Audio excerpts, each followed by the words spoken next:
breathe. Oh, okay. How's this? What's up, YouTube? Sorry to come back on such morbid terms, but let's talk about death. We pretend that we're immortal, and that does nothing for us. And yeah, I want to get right into it. Here are 5 reasons that you should think about death. Number 1, mortality motivation. I first learned this term about 4 years ago from Brendon Burchard, from one of his books, and overall his life story. So mortality motivation is basically the concept of being motivated by your own death, and it forces you, or it invites you rather, to chase those dreams that you've been putting off. It allows and calls you to just be a better person. There's so much that it can inspire within you because you're so aware, hyper aware of your own death. And oftentimes mortality motivation is triggered by like a near-death situation. And for me, that was in 2019. I had an ovarian cystectomy, this massive watermelon-sized cyst growing on my ovaries. And yeah, it was one of those situations where the doctor was like, I'm gonna do my best. I've never operated on a cyst this large, but it's pushing your tumors out of the way. You could have bled to death at any moment. You're lucky to be alive. Like, threw it all at me very quickly. So that was my moment of like, what am I doing? And what am I leaving behind? What have I been wasting away? Like, what am I stressing about that doesn't even matter? So mortality motivation is a beautiful thing. And again, it just makes you so aware of your own death. Number 2, second reason you should think about death is it makes you live more intentionally. When you are aware that at any given moment, on any given day, at any given second, you could be gone just like that, you're like, oh my goodness, maybe I should tell my friends and family I love them more. Maybe I should read more. Maybe I should give more. Maybe I should volunteer my time more, spend it more wisely. But intentionality, I think, the road to joy, I think, is paved with intentionality. And being more intentional with your time and your gifts is a beautiful thing. And I think death really gives you that opportunity. Number 3, third reason to think about death is I think you heal faster. Now, no matter who you are, if you are a living human being, especially an adult, there is a level of trauma that you've dealt with. Even if you are super privileged, even if you are well off, you are abundant in all areas of your life, there is still something that you've overcome in your life, because that is the human experience. And a lot of us run away from those feelings and emotions. And probably this past year and a half, I've really dug deep at all of my wounds, all of my past traumas and triggers. And I've just been like, let's go there. Let's search. Let's, I have this scab and it's like, I haven't touched it in 10 years. Let me dig back up. Let me scratch away at it and get to the core of the wound. And I've just been like bleeding openly. And it's so, it's exhausting. Because the healing journey, it's almost like, I heard this analogy once where you enter a room or you enter a house and then you discover that there's more rooms. And it's like, once you know the room is there, it's hard for you to ignore it. And pretty soon you're digging through some of the stuff like, oh, I didn't know that I kept that in this room, or I didn't know that this is where this was hidden. So you can't pretend the room isn't there once you've discovered it. And I feel like that's what the healing journey is like. But death allows you to heal faster because you're like, you know what? I want to make sure I am closing off all of these bad feelings or, bad conversations, bad friendships, like things that you feel you've left on a sour note or haven't given much care to.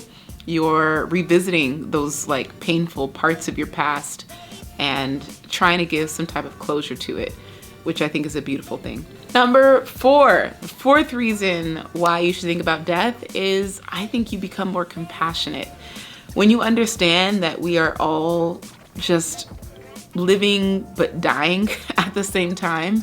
Every day people are born, every day people die. It's like that is the one thing we will all have in common as humans, that we have all been born and that we will all one day die.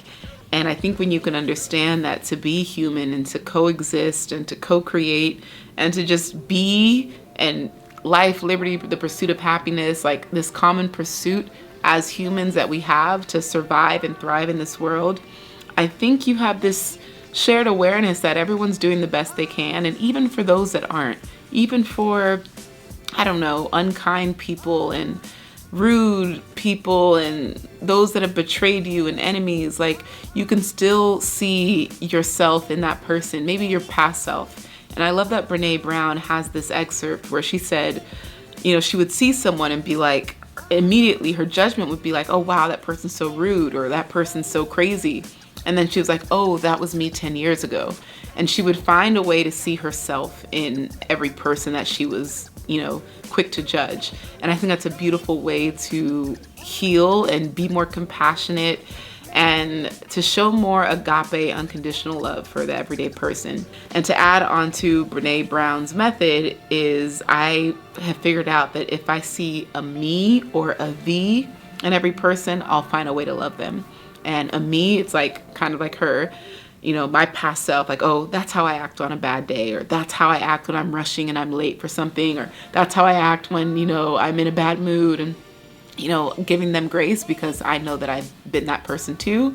And then a thee in them, seeing the God in them, knowing that we were all created in his image, and seeing someone as like just an extension of God. It's like, wow, would I talk to God that way? Would I treat God this way? And so it allows me to be more kind and compassionate to the everyday person, again, not because they deserve it, but because they are human. And that is like the baseline. I used to like give out conditional love. It's like, if you were nice to me, I'll be nice to you back.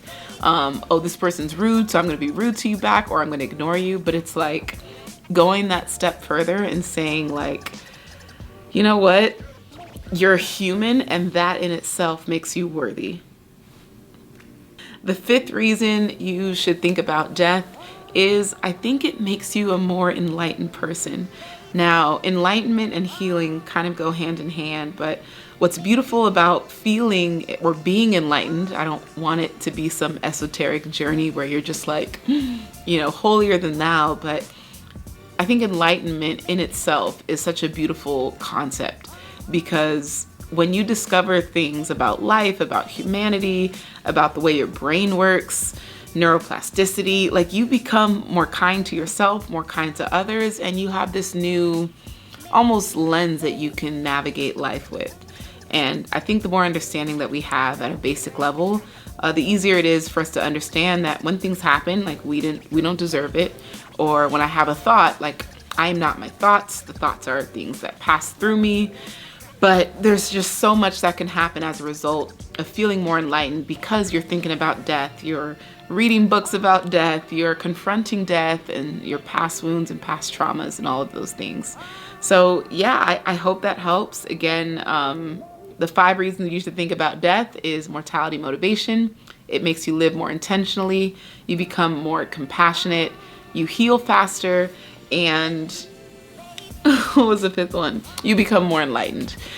I hope that helps. I would invite you all to read Tuesdays with Maury by Mitch Albom. If you have not read, I mean, it's a classic New York Times bestselling book. Incredible, humbling, and it talks about death. And then another book I think that you all would love is called A Year to Live by Stephen Levine.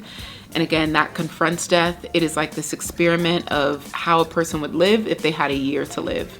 Now that in itself is a gift. A lot of us none of us know what our last day is. And so imagine if you planned and prepared for death. You would have a lot less regrets because you were, again, so intentional, so present, so forgiving, so compassionate. Like, I don't think many of us, the way we're living now is the way we'd live if we knew when we were gonna die. So how can we be more congruent with those 2 ways of living? That's all. All right, y'all. Thank you so much for watching. If you enjoyed this, head over to my Instagram and follow my light journey. Life is getting healed today. That is the current journey I'm on. This is day 9, depending on when I upload this.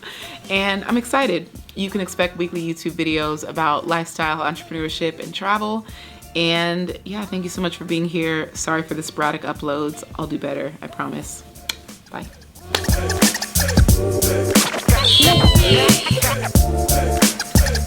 And welcome to my new setup. Not really, this is my reading nook.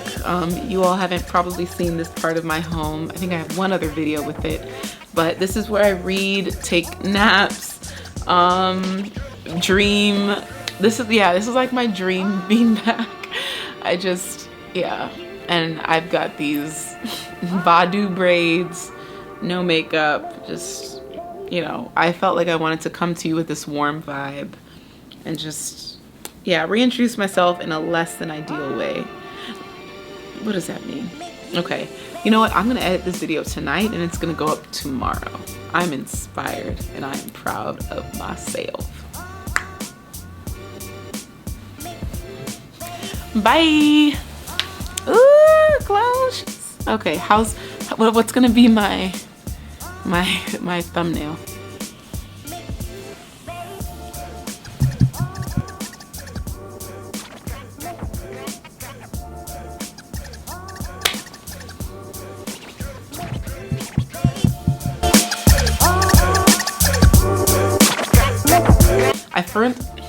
So what mortality motivation is you are so, is reason number 1, not 11, but 1.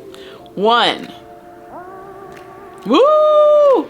Look at my nails. Do you like them? I have a nail tech and I just tell her to do whatever she wants. And it's been fun because it allows me to see, come on, focus camera. You can do it. You can do it. Ooh, she's so pretty. Yes, me likes. So basically mortality, I need water. This is ridiculous.